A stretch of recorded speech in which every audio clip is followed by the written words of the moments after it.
राज्यात ओला उबर सारख्या ॲप आधारित वाहनांकरता राज्य सरकारने एक धोरण जाहीर केलंय।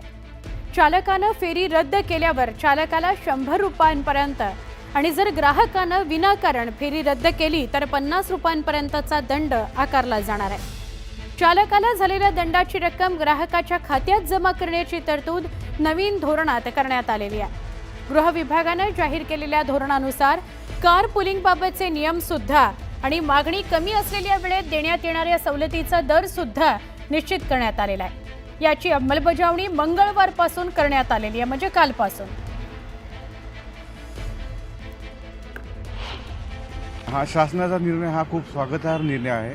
हा अगोदरच घ्यायला हवा होता, त्यामुळे सामान्य जनतेला जो त्रास होत होता, कारण बरेच टॅक्सी कॅबवाले फोन उचलत नव्हते, कळत नव्हतं, बराच त्रास होत होता। पण ह्या निर्णयामुळे त्यांना थोडासा चाप बसेल आणि प्रवाशांचे हाल कमी होतील। हा खूप चांगला निर्णय आहे। इतका लेट का केला हे पहिलेच करायला पाहिजे होता, कारण लोकांना त्रास असतो आणि आता सगळ्यांना ते प्रॉपर सुविधा भेटेल।